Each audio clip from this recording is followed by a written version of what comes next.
I'm Diana DeRosa, and I am speaking to Keith Elam, who lives in both New York and Florida. And he is the executive producer of the international equestrian documentary, Arabian Culture Through the Equine Industry.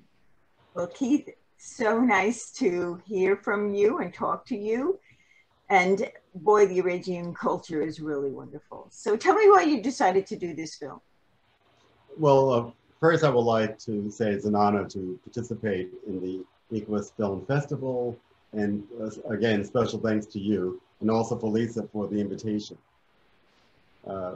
Getting back to the film, initially it was due to my work on strategic marketing with the former Motown entertainer, now equine trainer, Jean-Albert Renault. He was invited again to the Middle East to train and compete representing Qatar's royal team. One thing led to the next, whereas His Highness Sheikh Hamad bin Khalifa Thani, the Emir, then requested a documentary to show the world how beautiful the Arabian culture is, now using the equine industry as its platform.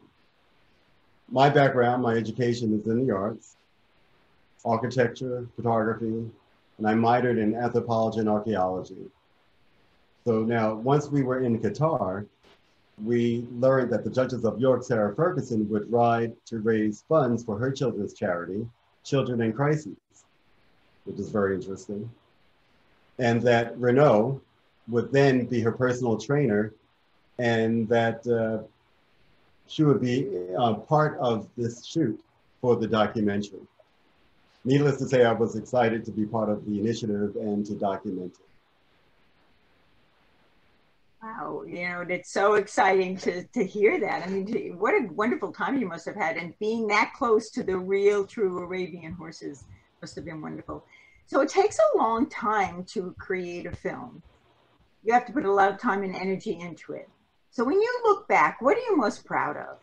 Well, again, first of all, it was a blessing to have shared this opportunity, experiencing the life in the Middle East with these incredible professionals, tops in their fields.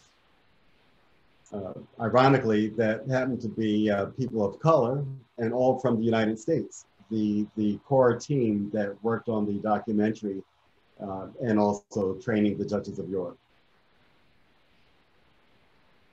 The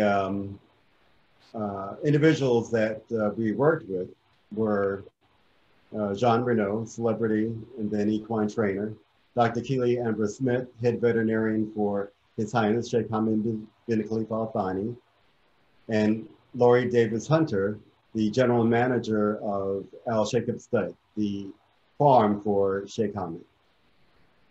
Interesting to note, our heritage is not only African American, but also Native American as well. And you will hear this influence on the soundtrack, a joint effort by Jean Renault and Paul Sequence Ferguson, the musical director and Foley artist of the production. Jar has such a great voice, so that, you know, even him doing the audio part of it was really great. So now that people have seen the film, what are you hoping that they take away from it?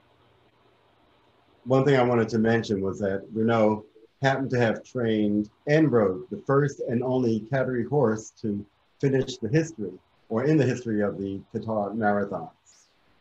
Ultimately, we raised over $100,000 for the Oklahoma bombing children victims. In fact, when I met with Patrick Swayze, I was humbled by his kneeling down graciously. He took my hand and he kissed it for all the work that I had done raising funds for the children's charities.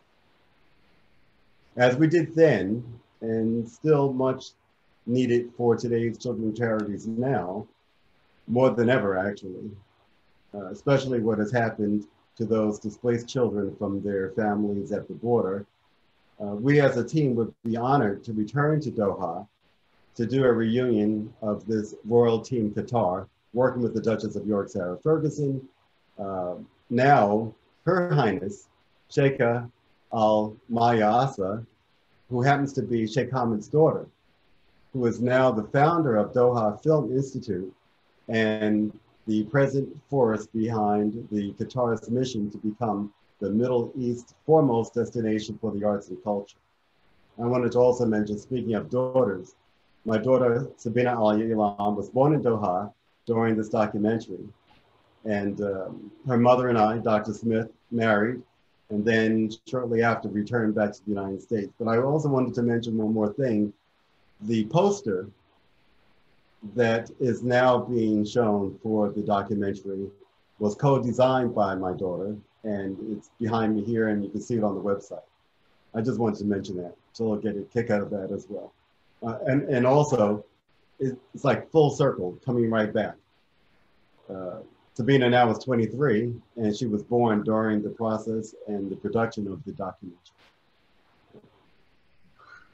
That's fabulous. What a great story. So if people want to know more about the Arabian culture or this film or you, how do they do that? And do you have any last words you'd like to say before we sign off? Well, essentially getting in contact with me easily by my email address, keithjelam@gmail.com. Final words would be, it would be an honor to go back and have this reunion and to take on with the next generation. As I mentioned, Sheikh Hamad's daughter now is the founder of the film festival. It would be incredible. Matter of fact, at the time I did the shoot initially, she was only about 14 years old. And I believe now she's about 37. So it's going to be pretty interesting. I would love to have my daughter meet her and have a reunion, not only of those that participated before, but now with the next generation being involved. Wow, that's fabulous. Well, thank you so much for joining me and having this chat tonight. It's always great to hear about the movies after you see them. I mean, once you see a film, it's so great to be able to talk to somebody that actually was involved with it. So thanks again. Thank you so much for your time.